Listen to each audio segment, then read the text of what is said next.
Welcome to Make a Path Presents. I'm Ronnie Hayes, and today let's talk The Walking Dead Season 7, Episode 2, Afterthoughts. Now, before we dive into this, I want to let you guys know that originally I wanted to do multiple different videos for each episode. However, it's looking like right now I will definitely be able to do the first impression review and the prediction for the next episode.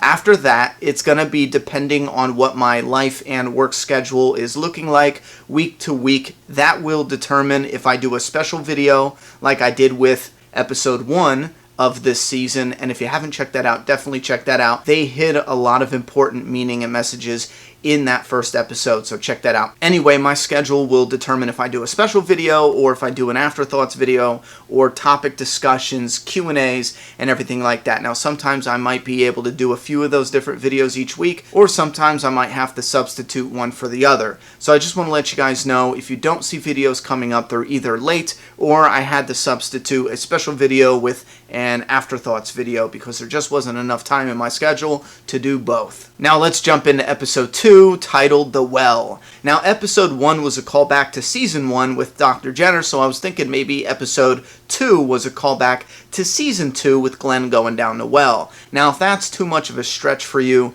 Ezekiel in the episode did mention that you drink from the well, you replenish the well, so most likely the title has to do with that. And Richard's fight with the Saviors could be a callback as well. Alright, that was lame. You sure you don't have that backwards, kid? Pretty sure you got that backwards.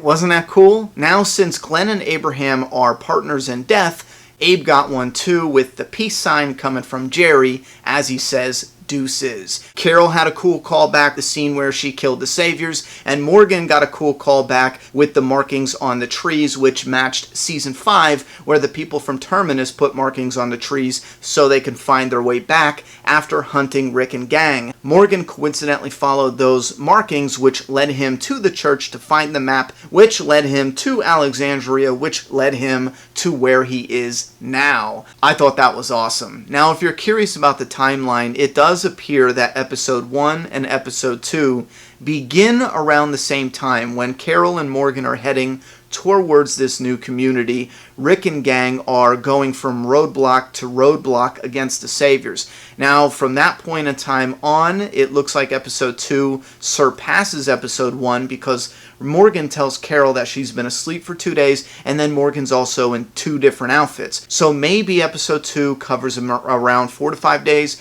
whereas episode 1 only covered an afternoon, overnight, and a morning. Now over to one of the main focuses of this episode, the new community called the Kingdom, which is a big, peaceful, beautiful place with lots of men, women, and children living here, and they embrace a contradiction where they choose to live in this paradise, which is surrounded by a hell on earth. Now, running this community is King Ezekiel. He's smart, he's kind, he's caring, and he's going a little overboard on the good to counteract all the bad.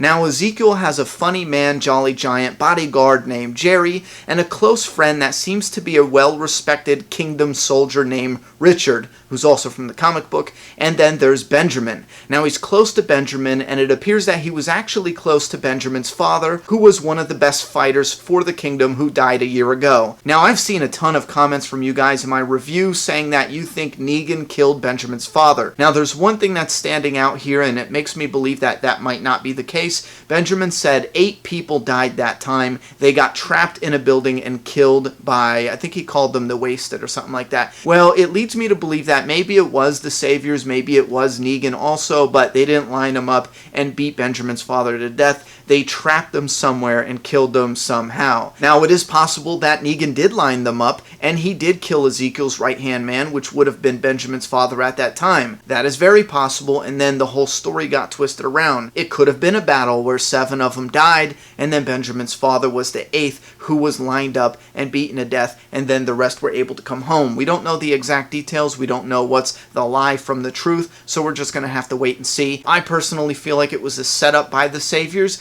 However, it would be cool if Negan was to blame for his father's death. And last but not least, Ezekiel has a tiger. Yet again, I'm going to recommend you go visit thewalkingdead.com. They have a great article that will go over the images comparing the comic versus the show. That link will be down in the video description, and I'm also going to put a link down there that's going to show you how they made Shiva for TV. That's an awesome video. Check that one out. Now, through Morgan's story this episode, we get introduced to the kingdom's secret. King Ezekiel is being extorted by the saviors, much like the Hilltop and now Alexandria. Ezekiel decides it's best to keep the secret from his community because he's afraid that they will want to fight back, and Ezekiel knows they will lose. Now, there's some potential story hinted here where they're talking about losing too many people, maybe not being strong enough yet to actually win the battle. Now, in the comic book, it's King Ezekiel who really kicks off the alliance with Rick and the other communities, and seeing that TV Ezekiel is very clever,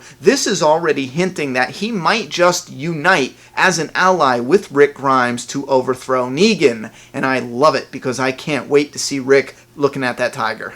Imagine when Rick sees Ezekiel and this whole new world. I can't wait. I can't wait. Carol was a funny introduction, but I can't wait for Rick to see the kingdom. Anyway, to keep the kingdom community in the dark, they round up the pigs by feeding them walkers, and they take them away to a different location to slaughter them. That way the people in the community don't hear the screams and start asking questions. Now, the pigs eating walkers is causing heavy debate in the fandom. A lot of fans think it's actually King Ezekiel and Richard poisoning the saviors. However, I feel like that's not the case because they're not acting or preparing for a counterattack. If the saviors were in fact poisoned, they're not idiots. They're not that dumb. They would know for a fact it was the kingdom and they would attack. And they don't look like they're getting ready for that attack. So it leads me to believe that this is just a matter of convenience. It's easier and it makes more sense for them to feed the pigs rotted meat instead of actually scavenging real feed for the pigs.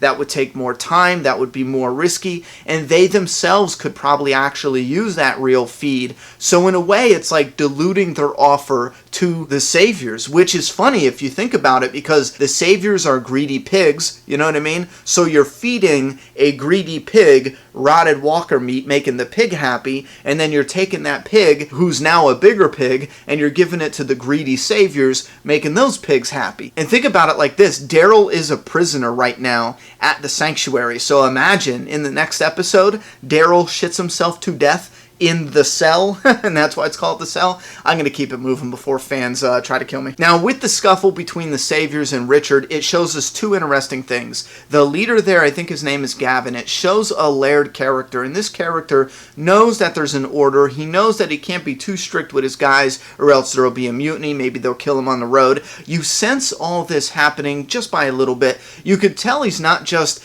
a random one-dimensional bad guy. He also has a glimmer in his eye that he knows the saviors will most likely defeat the kingdom. However, a few of them will die. Like, they will die. Like, Gavin might die in that war. So he gives it that look like, yeah, they're being good. Why fuck this up? Why make it harder on us? Because if we screw this up, we're going to be on the front lines fighting too, you know? So I do love how they give that one scene a little added layer to the saviors. And here's another thing. Gavin tells Ezekiel that Richard will be the first one to go. And this tells us two little things right here. Negan definitely goes after the right-hand man, and he also tells his group to go after the right-hand man, or at least it looks like that. Now, we first see King Ezekiel as being silly. Maybe he's weak, he's playing around, he's not serious, he's mad, he's crazy, but throughout the episode, we see that he's clever, he's proud, he's respectful, caring, hopeful, helpful, compassionate. He's honest even when he's lying. He's smart. He's philosophical in a way. He even reads people pretty good, knowing to take Morgan with him because Morgan's not quick to draw, and he knows Morgan's reasonable and he's not there for blood. He admits to falling for Carol's act at first, but eventually he catches on. King Ezekiel is not determined to hide the real him, not like a real madman like the governor. Ezekiel opens up to Carol. No more bullshitting a bullshitter. Remember, Carol's Carol's been dealing with emotional damage ever since Sophia died, not just recently. Back then, she advised Andrea to kill the governor in his sleep. The governor is very much the opposite of King Ezekiel. You have one governor, one king, both of them are lying. One lies to keep his people from turning against him, one lies to keep his people from turning against each other. But Carol's problems hit a new low when she burned Karen and David. It was then that she accepted a possible death sentence, leaving it up to Tyrese. The same way she accepted a death sentence at the end of episode 16. This is a continued story of emotional destruction, season after season, and Lizzie was even more emotional damage, and this is where Carol begins to put on a front, even scolding Tyrese, telling him you have to kill. I can't. Not yet. You're gonna have to be able to. And in season 5, when Carol comes face to face with Mary from Terminus, it's like she's looking into a mirror. This could be her if she allows her past to corrupt her. You're the butcher, or you're the cattle. Carol even shoots Mary in the leg, similar to Carol when she gets shot in the leg at the end of season 6. Both Carol and Mary are on their backs saying, "Kill me." Morgan as well.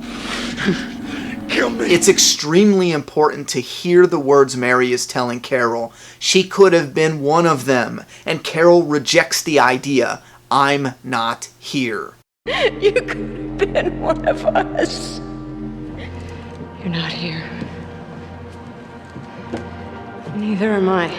And Morgan as well has been crushed. His philosophy is really strong in his heart still, but the decision to force it onto others has crumbled apart. In this episode, Morgan has some really cool and subtle development, and the potential has me at a new level of excitement for the future storyline for Morgan. There's a wonderful scene with King Ezekiel and Morgan. King Ezekiel asks Morgan to train Benjamin, and Morgan is hesitant. The way I shot that man to save Carol, this stick couldn't have saved her, is what he tells Ezekiel. And back in episode 16, you see Morgan is holding two weapons, each with their own symbolism. The gun represents death, the stick, life, a second chance. But the stick could not save Carol and also allow the Savior to have a second chance to come back from his evil ways. Ezekiel counters this with, "Has it saved you?" And Morgan smiles because yes, both literally and figuratively, it has saved him. We see Morgan not wanting to use his gun back at the Savior meeting. With Morgan, it's all or nothing. It's like an alcoholic who says you can't just have one drink. For Morgan, you can't just kill one guy and move on with your life. Not him. He's not designed that way. It doesn't work that way for Morgan. It's either all life is precious or none of it is.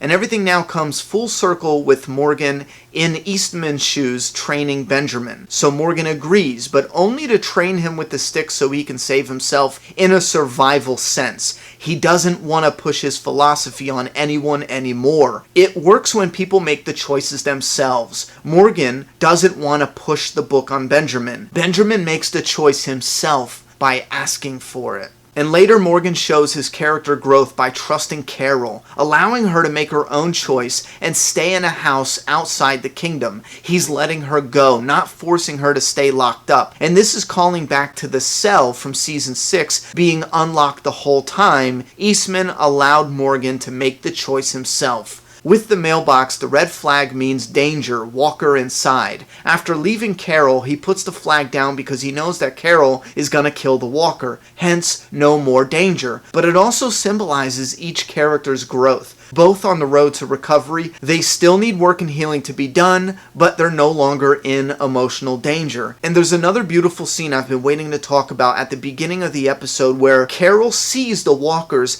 as the people they once were. And after killing the Walker in the house, she gives the person it once was a proper burial, just like Morgan and Eastman did. Now, Carol's in her own space, her own house. She's cleaning and healing her mind, repairing the emotional damage. And King Ezekiel shows up with pomegranate. Now, remember, it's a sweet fruit surrounded by bitter, which King Ezekiel clearly is fond of. And Carol gives him a look of annoyance. But just before it cuts to black, she forms a sweet smile that was under all that bitter. Carol originally turns down the pomegranate the first time they meet with a fake smile with fake versions of both her and Ezekiel present. But now they both face each other as the real Carol and the real Ezekiel. Plus, she did say you put chocolate in front of her and she'll eat it right up. It's tough to know this day and age if that's racist or not, but I'm going to leave it in. Now, this is one of those episodes where we get a lot of people in the fan base saying it's boring, it's dumb, it's stupid. And I really feel like that's not fair that we are not identifying and appreciating the character development that's happening. You have to look at what's going on here. Carol has been going through some emotional damage, and she has some baggage ever since Sophia. I see a lot of fans saying, oh, it's ever since Morgan came on the scene. No, Morgan did help make the crack a little bigger. Sure, he brought it to light, he allowed her to see it. But Carol was going through shit for season after season. Go back and rewatch the seasons. You'll see the telltale signs are there of that emotional damage happening with her. Now, in this one episode, we got introduced to a new community, a new leader, and it sinks into the storyline with the Saviors, and it sets up storyline that's going to happen when Rick Grimes comes to the kingdom, or the kingdom comes to Rick Grimes. But it does all that, and it still is able to manage healing some of what was bothering Morgan from the end of last season, and also Carol. It puts her in a place to propel, pushing her forward into an area where Carol moves on past this roadblock of emotional torment. I love this episode, and I highly encourage you to check it out again. Sit back and appreciate the actors bringing these characters to life, bringing this world to life in a very subtle but powerful way. Give it another shot. If you appreciate this video and you want to subscribe, we got a lot more videos coming. Again, the best I can. I am not a company. I am one person running this channel the best I can, and I got a bunch of social media links down below if you want to follow any Twitter, Instagram, Facebook. We got a Facebook group called the Map Fan Family, and we are now 98,000 subscribers on the road to 100K. Huge thank you for all the help. Let's hit 100K by episode 4. So big thank you to you guys. If you can help spread the word of mouth. If you haven't subscribed yet, please definitely subscribe. And do not forget to leave your thoughts and opinions about this episode or anything else we have discussed, or if you noticed some different symbolism or some callbacks and you want to share your thoughts and opinions, put them down in the comment box. I'm done talking. It's your turn. Subscribe now.